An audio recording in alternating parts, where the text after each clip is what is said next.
नमस्कार।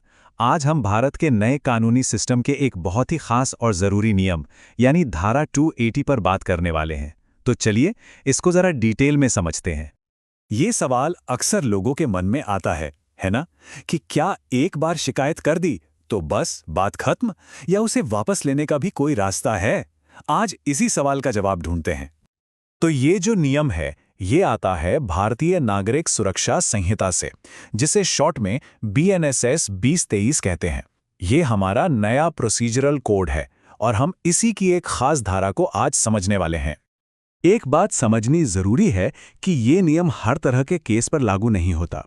ये खास तौर पर समन मामलों यानी समन्स केसेस के लिए हैं, जिनकी सुनवाई मजिस्ट्रेट करते हैं। तो चलिए अब सीधे मुद्दे पर आते हैं। आखिर ये शिकायत वापस लेने की कार्रवाई शुरू कौन कर सकता है और कब कर सकता है? इस पूरी कहानी का जो सेंट्रल कैरेक्टर है वो है शिकायतकर्ता या कंप्लेनेंट, मतलब वही इंसान जिसने सबसे पहले जाकर आरोपी के खिलाफ शिकायत दर्ज करवाई थी। अब देखिए, शिकायत वापस लेना इतना भी आसान नहीं है। कानून ने कुछ शर्तें रखी हैं। पहली और सबसे जरूरी बात, ये सब कोर्ट का फाइनल ऑर्डर आने से पहले ही होना चाहिए। दूसरी, शिकायतकर्ता को मजिस्ट्रेट को ये यकीन दिलाना होगा कि भाई उनके पास ऐसा करने की कोई ठोस वजह है, मतलब पर्याप्त आधार हैं। और हां, इसमें एक फ्लेक्सिबिलिटी भी है। शिकायत चाहे तो एक आरोपी के खिलाफ वापस लें, या कुछ के, या फिर सभी के खिलाफ। तो हमने ये तो समझ लिया कि क्या और कौन। अब सवाल उठता है कि ये प्रक्रिया असल में चलती कैसे है, इसके स्टेप्स क्या हैं। प्रोसेस काफी सीधा सा है। शिकायतकर्ता एक अर्जी देता है, अपनी वजहें सामने रखता है, और फिर सारी जिम्मेदारी मैजिस्ट्रेट की होती है, जो उन वजहों को तोलते हैं और फिर अपना फैसला सुनाते हैं, हाँ या ना। यहां एक बहुत जरूरी बात पर ध्यान देना होगा। कानून कहता है मजिस्ट्रेट अनुमति दे सकता है। दे सकता है का मतलब है कि ये पूरी तरह उनकी मर्जी पर है, उनका विवेक है।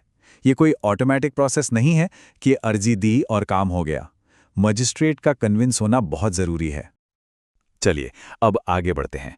मान लीजिए मजिस्ट्रेट ने इजाजत दे दी, तो फिर इसका नतीजा क्या होगा? सबसे बड़ा परिणाम क्या है? यही तो सबसे बड़ा सवाल है कि नहीं? उस इंसान का क्या होगा जिसके खिलाफ ये सारी कार्रवाई शुरू हुई थी? जवाब बस एक शब्द का है, दोष मुक्ति, या जिसे हम इंग्लिश में एक्विटल कहते हैं। और ये एक बहुत ही पावरफुल कानूनी नतीजा है। और ये लाइन तो सब कुछ एकदम साफ कर देती है।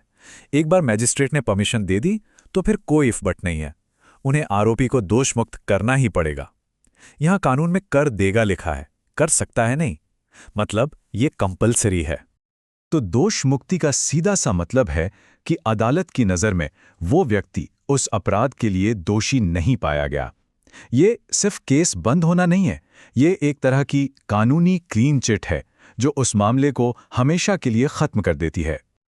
तो अब तक हमने प्रक्रिया तो समझ ली, पर सवाल यह है कि हमारे जस्टिस सिस्टम में ऐसे नियम की जरूरत ही क्यों पड़ी? इसकी अहमियत क्या है?